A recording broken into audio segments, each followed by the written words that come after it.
FIR సంగతి చెప్తున్నా నేను. అంటే సుధాకర్ రెడ్డి గారి మీద నువ్వు ఒంటికాల మీద వేసే ప్రయత్నం చేస్తూ ఉన్నావు. రాజశేఖర రెడ్డి గారు చనిపోయిన తర్వాత ఆగస్టు నెలలో శంకర్రావు గారు జగన్మోహన్ రెడ్డి గారి మీద కేసు పెట్టే దాంట్లో శంకర్రావు గారు కాంగ్రెస్ ఎమ్మెల్యే ఇలా దిక్కు దివానం లేక ఎక్కడో తెలియదు. ఆయన డ్రాఫ్ట్ చేసి హైకోర్టులో పిటిషన్ వేస్తే ఆ పిటిషన్ను పట్టుకొని రాజశేఖర రెడ్డి గారి పేరు ఎఫ్ఐఆర్లో పెట్టిర్రు, జగన్మోహన్ రెడ్డి గారి పేరు పెట్టి కేసు నమోదు చేసిర్రు. సిబిఐ వాళ్ళు ఎంక్వైరీ స్టార్ట్ చేసిర్రు. దీంట్లో ఎర్రమనాయుడు గారు ఇంప్లీడ్ అయ్యిండు, అశోక గజపతిరాజు గారు ఇంప్లీడ్ అయ్యారు. ఇది నీకు ఏమన్నా దిమాకుండి నువ్వు చదువుకున్న దానివైతే నీకేమన్నా దిమాకులో ఇంత ఏమాత్రం దిమాకున్నా నువ్వు అది చదువుమని నేను మనవి చేస్తూ ఉన్నా. అంటే రాజశేఖర రెడ్డి గారి ఎఫ్ఐఆర్ని ముందుకు తీసుకొస్తావు, అంటే వివేకానంద రెడ్డి గారిని ముందుకు తీసుకొస్తావు. వివేకానంద రెడ్డి గారికి నీకు ఎటువంటి సంబంధం ఉంది? సత్సంబంధం ఉందా, విద్వేషం ఉందా? నేను ఛాలెంజ్ చేసి చెప్తున్నా.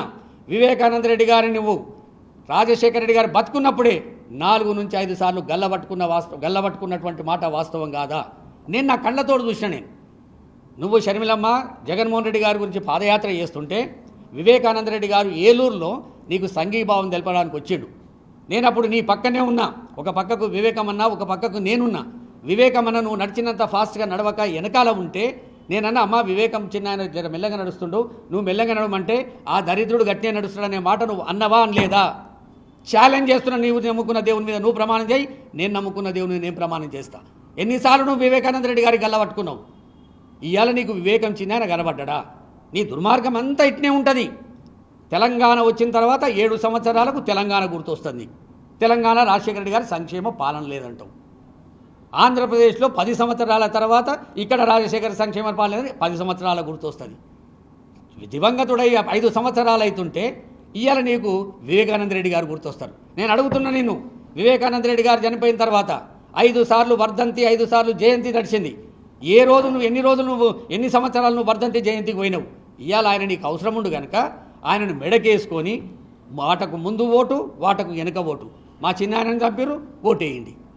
మా చిన్నాయనను నరికి చంపిరు, ఓటేయండి.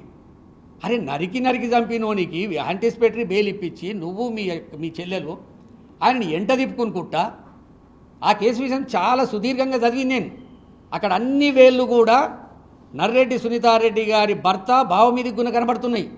నాకు ఒక మాట మొన్న నర్రెడ్డి సునీతారెడ్డి గారు వైఎస్ జగన్మోహన్ రెడ్డి గారు నామినేషన్ వేసిన రోజు మొన్న 25వ తారీఖు నాడు, పోయిన నెల 25వ తారీఖు నాడు ఆయన మాట్లాడింది ఏంది?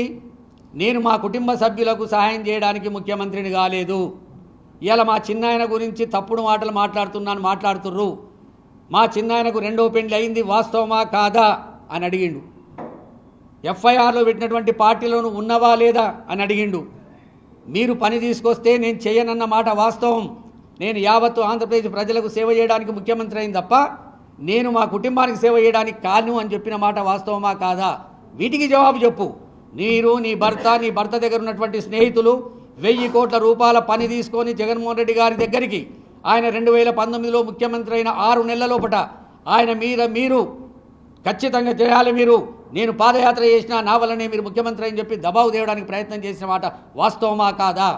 ఆ 1000 కోట్ల తప్పుడు పని జగన్మోహన్ రెడ్డి గారు చేయనని చెప్తే నీవు నీ భర్త ఎంబడి ఉన్నటువంటి పార్ట్నర్లు ఒక ముఠాగా మారి, ఒక దొంగలకు ముఠాగా మారి మీరు జగన్మోహన్ రెడ్డి గారి వ్యతిరేకంగా ఇటువంటి బ్లాక్మెయిల్ పనిచేస్తున్నటువంటి మాట వాస్తవమా కాదా? వీటికి జవాబు చెప్పు. అద్దం తీసుకొచ్చి అక్కడ కూడా కేసీఆర్ గారి మీద మాట్లాడే ప్రయత్నం చేసింది. చివరకు అక్కడ ఎమ్మెల్యేలను మొగతనం ఉన్నదా అని మాట్లాడే పరిస్థితికి వచ్చింది. నువ్వు ఎవరి కడుపులో పుట్టినావు? రాజశేఖర రెడ్డి గారి కడుపులో పుట్టిన బిడ్డవు నువ్వు, విజయమ్మ గారి కడుపులో పుట్టిన బిడ్డవు నువ్వు. మాకే చిన్నతనం అనిపిస్తుంది. ఇవాళ రోడ్ల పొంటి, ఫుట్పాత్ల పొంటి 10 మంది కూడా లేకుంటే రోడ్ల పొంటి తిరిగి నువ్వు మాట్లాడుతుంటే ఇక్కడ ఉన్నటువంటి ప్రజలు, కడప ప్రజలు కావచ్చు, పులివెందుల ప్రజలు కావచ్చు, అయ్యో షర్మిలమ్మకి ఇటువంటి బతికెందుకు వచ్చింది, ఈమె అన్నతోటి ఉండి మంచిగా ఉంటే బాగుండు కదా, ఇటువంటి దుర్మార్గం పని ఎందుకు చేస్తుందని చెప్పి రోడ్ల పొంటి మాట్లాడుకునే పరిస్థితి తీసుకొచ్చినావు. రాజశేఖర రెడ్డి గారి పేరు రోడ్డు మీద గుంజేటటువంటి ప్రయత్నం చేసినావు. అందుకు దయచేసి నేను ఇప్పటికి ఉన్నా చెప్తున్నాను, 11వ తారీఖు 4 గంటల లోపల నువ్వు ఏ ఛాలెంజ్ చేసినా, ఏ ఫైల్ తీసుకొని వచ్చినా మాట్లాడడానికి నేను సిద్ధంగా ఉన్నా. నీతోటి 3 సంవత్సరాలు నాశనమై, నష్టపోయి, ఆర్థికంగా నష్టపోయి, సమయం నష్టపోయి వేలాది మందిని తెలంగాణలో రోడ్డు మీద పడితే అక్కడి నుంచి పారిపోయి వచ్చి ఇక్కడ నువ్వు బుద్ధిమంతురాలుగా మాట్లాడుతున్నావు. ఇక్కడేం చెప్తున్నావు? నేను ఈయనే ఉంటా, నేను తెలంగాణ రాయలసీమలో పుట్టిన బిడ్డను, నేను కడప జిల్లాలో పుట్టిన బిడ్డను, నేను పులివెందుల పుట్టిన బిడ్డను, ఇదే మాట ఆడ మాట్లాడుతీవి. మట్టి పట్టుకుంటే ఏది మన పాలేరులా ఇన్ని దుర్మార్గపు పనులు చేసి ఇక్కడ మళ్ళీ నువ్వు ఎందుకు వచ్చినావు? నీ ఎరడని ఎజెండా ఏంది? నీవు ఈ చచ్చిపోయిన కాంగ్రెస్కు అధ్యక్ష పదవి తీసుకోవడానికి డికే శివకుమార్, రేవంత్ రెడ్డి, చంద్రబాబు నాయుడు వీళ్ళు ముగ్గురు కలిసి నిన్ను ఇక్కడ అధ్యక్షురాలు చేసి జగన్మోహన్ రెడ్డి గారిని ఎదుర్కోలేక శిఖండి రాజకీయాలు చేస్తున్నటువంటి చంద్రబాబు నాయుడు చేతిలో నువ్వు కీలుబొమ్మైనవా కాలేదా మాకు చెప్పు. నువ్వు అది చెప్పకుండా ఒక అద్దం తీసుకొచ్చి తమాషా చేస్తుంది. ఏముంది అద్దంలా? చంద్రబాబు నాయుడుకు 40-50 సంవత్సరాలు ఉన్నటువంటి జగన్మోహన్ రెడ్డి గారు కొట్టిన దెబ్బకు దిమ్మ తిరిగి కింద పడ్డటువంటి చంద్రబాబు నాయుడు ఇలా ఊరూరు తిరిగి పవన్ కళ్యాణ్ ఓ పక్కకు, పురంధరేశ్వర్ ఓ పక్కకు పెట్టుకొని దేహీ బిచ్చా అని చెప్పి రకరకాల మూర్ఖత్వ మాటలు మాట్లాడి ఓడిపోతున్నా అని తెలుస్తున్నటువంటి చంద్రబాబు నాయుడును నిన్నవరు ప్రెస్ కాన్ఫరెన్స్ పెట్టి జగన్మోహన్ రెడ్డి గారి కంటే చంద్రబాబు నాయుడే కనబడుతుండట. ఆ అద్దంలో చూస్తే చంద్రబాబు నాయుడు కనబడుతుండని అంటదంటీవి. చంద్రబాబు నాయుడికే దిక్కు దివానం లేకుండా అయిపోయింది. భారతదేశ చరిత్రలో ఒక ముఖ్యమంత్రి చనిపోతే తండ్రికి ఇచ్చిన మాట నిలబెట్టుకోవడానికి 750 కుటుంబాలు అసలు పోస్తే వాళ్ళకిచ్చిన మాట గురించి పాదయాత్ర చేసి జైలుకు పోయి ఎన్ని ఇబ్బందులు వచ్చినా ఎదుర్కొని 2019లో 151 సీట్లు గెలిచినటువంటి మహానాయకుడు జగన్మోహన్ రెడ్డి గారు. అటువంటి జగన్మోహన్ రెడ్డి గారిని చూస్తే జగన్మోహన్ రెడ్డి గారి కంట ఈ చంద్రబాబు నాయుడు, ఈ పవన్ కళ్యాణ్ను, ఈ బుద్ధిమంతురాలను చూస్తే ఎక్కడో వణుకు పుడుతుందంటే మాట్లాడితే అర్థం ఉండాలి. అందుకే నేను దయచేసి షర్మిలారెడ్డికి నేను ఓపెన్గా చెప్తున్న, మున్సిపల్లి షర్మిలమ్మకు, నీవు అవాక్కులు చెవాక్కులు మాటలు బంద్ చేయి. వాస్తవాల దగ్గరికి రా. నువ్వు రాహుల్ గాంధీని ప్రధానమంత్రి చేసుకుందాం అనుకుంటున్నావా? లేదా నువ్వు సోనియా గాంధీని ప్రధానమంత్రి చేసుకుందాం అనుకుంటున్నావా? నువ్వు ఒక బురదల పడినవు. మన నాయనను ఎఫ్ఐఆర్ పెట్టిన పార్టీలకు వెళ్ళిపోయినావు. మన అన్నను జైలు పంపిన పార్టీలకు వెళ్ళిపోయినావు. మన అమ్మను ఫుట్పాత్ మీద కూర్చోబెట్టిన పార్టీలకు వెళ్ళిపోయినావు. అది నువ్వు భుజాల మీద వేసుకొని తిరుగు, మాకు అభ్యంతరం లేదు. మున్సిపల్లి షర్మిలగా నువ్వు ఎక్కడ పోయినా మాకు అభ్యంతరం లేదు. నువ్వు ఎక్కడ పోయినా రాజశేఖర రెడ్డి గారి బిడ్డనని చెప్తున్నావు. రాజశేఖర రెడ్డి గారి పేరును తప్పు ఖరాబు చేసేటటువంటి హక్కు నీకు కానీ ఎవరికి కూడా లేదు.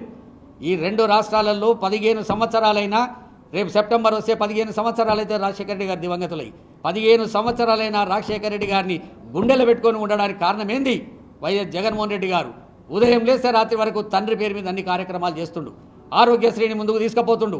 15 లక్షలు 5 లక్షల రూపాయలు ఉన్నటువంటి ఆరోగ్యశ్రీని ఇవాళ 25 లక్షలకు తీసుకొచ్చిండు. అమ్మఒడి కార్యక్రమం చేసిండు. 108 చేస్తుండు. 104 పెట్టిండు. జలయజ్ఞం పూర్తి చేస్తుండు. ఇండ్లు కట్టిస్తుండు. నాడు నేడుతోటి ఆసుపత్రులు కట్టించేటటువంటి పరిస్థితి ఇవాళ జగన్మోహన్ రెడ్డి గారు చేస్తుండు. కనుకనే స్వర్గీయ రాజశేఖర రెడ్డి గారి పేరు ఇవాళ కూడా చిరస్మరణీయంగా ఉంది. ఆయననేమో రాత్రింబగలు తిప్పలబడి తండ్రి పేరును ముందుకు తీసుకుపోదామని జగన్మోహన్ రెడ్డి గారు ప్రయత్నం చేస్తూ ఉంటే, ఆయన కుటుంబ సభ్యులందరూ ఏకతాటి మీద ఉండి ఆయనని గెలిపించుకోవడానికి ప్రయత్నం చేస్తూ ఉంటే, నువ్వు చంద్రబాబు నాయుడు చేతిలో కీలుబొమ్మై ఇవాళ నువ్వు మాట్లాడుతున్న మాటలు చాలా శోచనీయం. ఇది గర్హనీయం. ఖచ్చితంగా రాజశేఖర రెడ్డి గారి ప్రేమించేటటువంటి వ్యక్తులు ఎవరినూ కూడా నిన్ను భరించరు. నేను క్లియర్గా చెప్తున్నా మున్సిపల్ షర్మిల గారు, రేపు 13 మే తర్వాత నీ బతుకు బజారు పాలవుతుంది.